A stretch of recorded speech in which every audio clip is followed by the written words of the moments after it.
अगर इकोनॉमी एक human body है तो बैंक्स इस ह्यूमन बॉडी की वेन्स है जो कि ब्लड की यानी कि मनी की सप्लाई करते हैं इस ह्यूमन बॉडी में यानी कि इकोनॉमी में। तो अगर इकोनॉमी के लिए बैंक्स इंपॉर्टेंट है तो आपके इन्वेस्टमेंट्स के लिए बैंकिंग स्टॉक्स इंपॉर्टेंट है। इसीलिए आज के वीडियो में हम आपको बताने वाले हैं कि how to pick top banking stocks और आपको हम कुछ रिकमेंडेशंस भी देंगे। मैं हूं अपराजिता और आप देख रहे हैं investing ideas by Angel one, जहां इन्वेस्टमेंट से जुड़े हर छोटे बड़े अपडेट्स हम आप तक पहुंचाते हैं। But before we start the video, don't forget to subscribe to Angel One YouTube channel and hit the bell icon, जैसे कि आपको सारे न्यू वीडियो अपडेट्स मिलते रहे।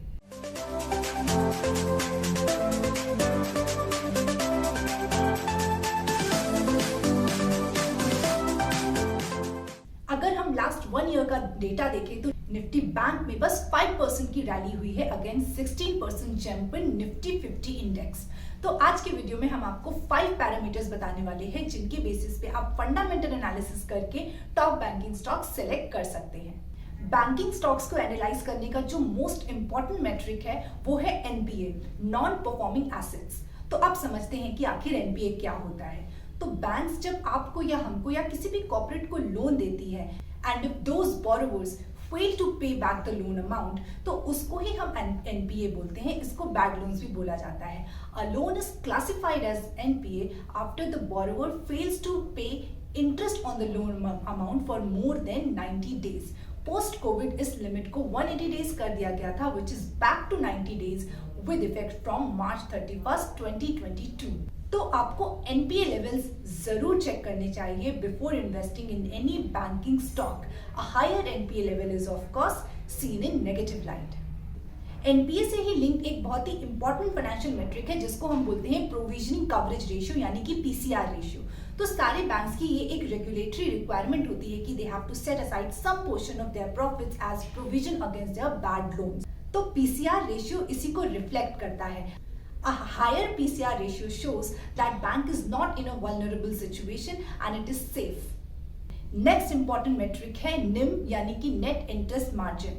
Net Interest Margin is the difference between what the bank is earning in interest on loans compared to what it is paying in interest on deposits. The higher the NIM, the better it is for the bank. Return on assets भी एक बहुत ही important financial metric है जो आपको जरूर check करना चाहिए।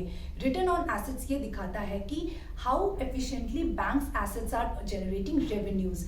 अ low level of ROA shows that banks assets are not being utilised properly. और नेगेटिव आरओए अगर आ रखा है तो इसका मतलब है कि बैंक्स की एसेट्स नेगेटिव रिटर्न्स दे रही है। जब भी हमें किसी स्टॉक का वैल्यूएशन चेक करना होता है तो हम उसका पीई रेशियो देखते हैं यानी कि प्राइस टू अर्निंग्स रेशियो। मगर बैंकिंग स्टॉक्स के केस में हम पीई रेशियो ना देख करके price to book value check करते हैं। Price to book value showcases how much price you are paying for a banking stock over its book value. अब आप अपनी स्क्रीन पर एक टेबल देख सकते हैं जहां पर की financial metrics for major public and private sector banks have been showcased. Take a closer look at the table. Mostly सारे बैंक्स ने दिसंबर क्वार्टर में स्ट्रॉन्ग परफॉर्मेंस रिकॉर्ड की और उनकी लोन ग्रोथ भी काफी अट्रैक्टिव रही। Among private sector banks, ICICI bank, Axis bank and Kotak Mahindra bank reported loan growth in the range of 6 to 7% on quarterly basis. और पब्लिक सेक्टर बैंक में SBI bank ने nearly 5.5% की लोन ग्रोथ को record किया। And in terms of asset quality, इन सारे ही banks ने अपने ग्रॉस एनपीएस को कम किया है दिसंबर क्वार्टर में।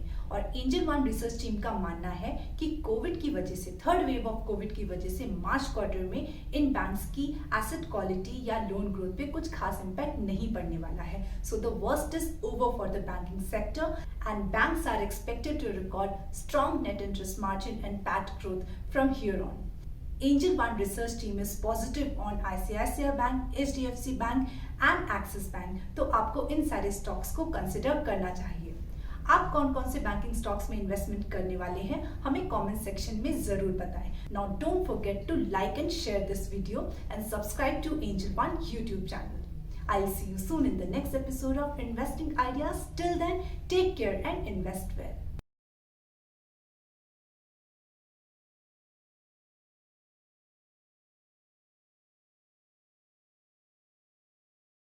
Investments in securities market are subject to market risks. Read all the related documents carefully before investing.